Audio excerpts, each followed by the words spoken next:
O soluço de 1 bilhão de almas. Disse que Martinho Lutero tinha um amigo íntimo, cujo nome era Micônio. Ao ver Lutero sentado dias a fio trabalhando no serviço do mestre, Micônio ficou penalizado e disse-lhe: "Posso ajudar mais onde estou. Permanecerei aqui, orando, enquanto tu perseveras incansavelmente na luta." Micônio orou dias seguidos por Martinho. Mas enquanto perseverava em oração, começou a sentir o peso da própria culpa. Certa noite, sonhou com o Salvador, que lhe mostrou as mãos e os pés. Mostrou-lhe também a fonte na qual o purificara de todo o pecado. "Segue-me", disse-lhe o Senhor, levando-o para um alto monte de onde apontou para o nascente. Micônio viu uma planície que se estendia até o longínquo horizonte. Essa vasta planície estava coberta de ovelhas, de muitos milhares de ovelhas brancas. Havia somente um homem, Martinho Lutero, que se esforçava para apacentar a todas. Então, o Salvador disse a Micônio que olhasse para o poente. Ele olhou e viu vastos campos de trigo brancos para a ceifa. O único ceifeiro que lhe dava para cegá-los estava quase exausto. Contudo, persistia na sua tarefa. Nessa altura, Micônio reconheceu o solitário ceifeiro, seu bom amigo, Martinho Lutero. Ao despertar do sono, tomou esta resolução: "Não posso ficar aqui orando enquanto Martinho se afadiga na obra do Senhor. As ovelhas devem ser pastoreadas, os campos têm de ser ceifados. Eis-me aqui, Senhor. Envia-me a mim." Foi assim que Micônio saiu para compartilhar o labor de seu fiel amigo. Jesus nos chama para trabalhar e orar. É de joelhos que a Igreja de Cristo avança. Foi Lionel Fletcher quem escreveu: "Todos os grandes ganhadores de almas, através dos séculos, foram homens e mulheres incansáveis na oração.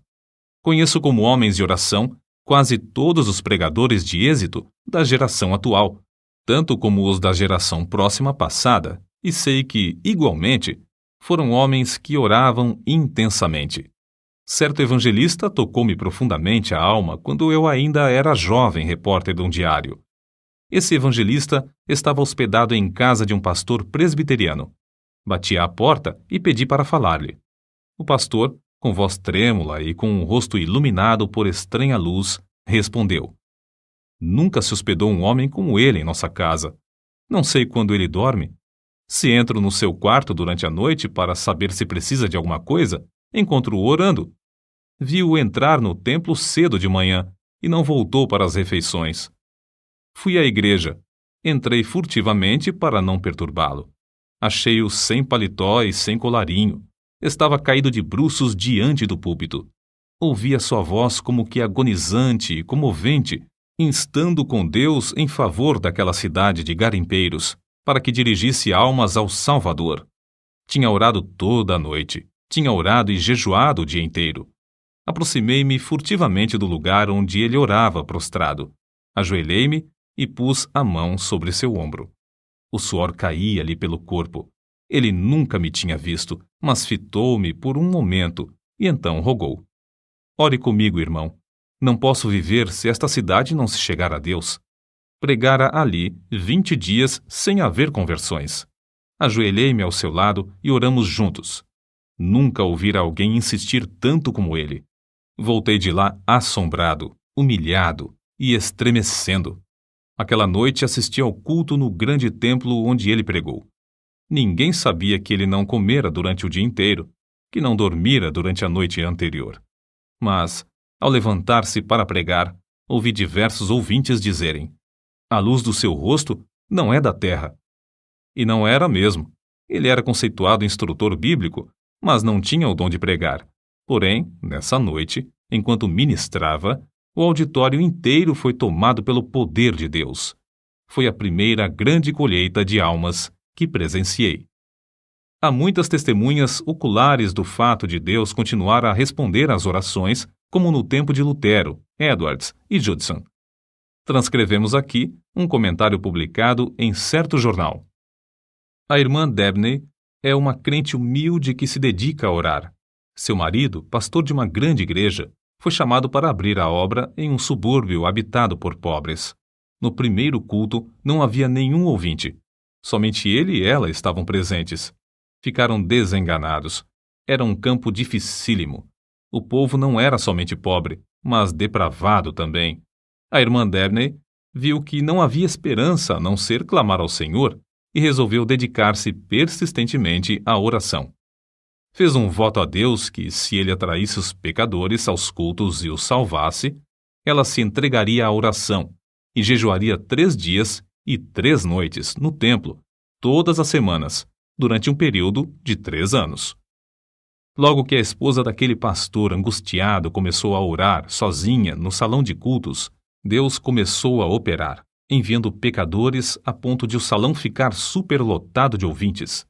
Seu marido pediu que orasse ao Senhor para que ele lhes desse um salão maior. Deus moveu o coração de um comerciante para desocupar o prédio fronteiro ao salão, cedendo-o para os cultos. Continuou a orar e a jejuar 3 vezes por semana, e aconteceu que o salão maior também não comportava os auditórios. Seu marido rogou-lhe novamente que orasse e pedisse um edifício onde todos quantos desejassem assistir aos cultos pudessem entrar. Ela orou e Deus lhes deu um grande templo, situado na rua principal desse subúrbio.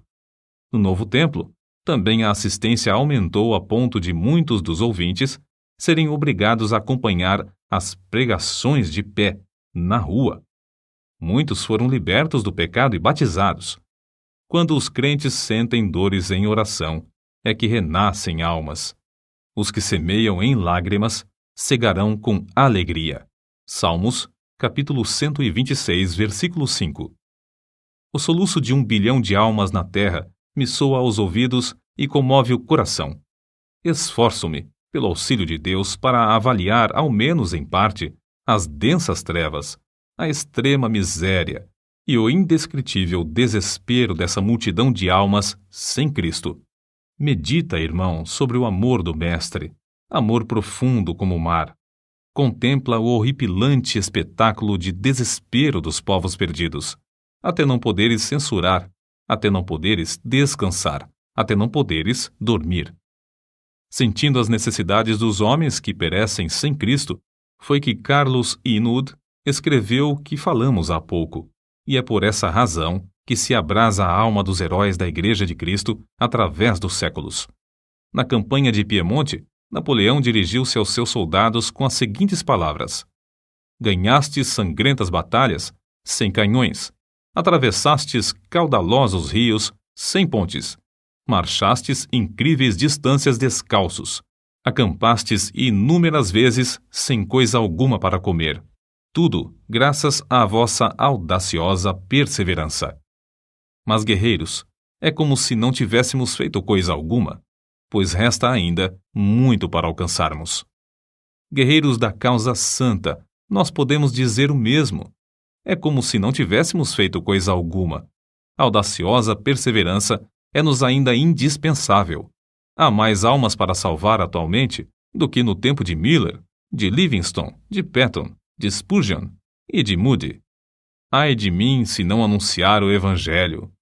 1 Coríntios, capítulo 9, versículo 16.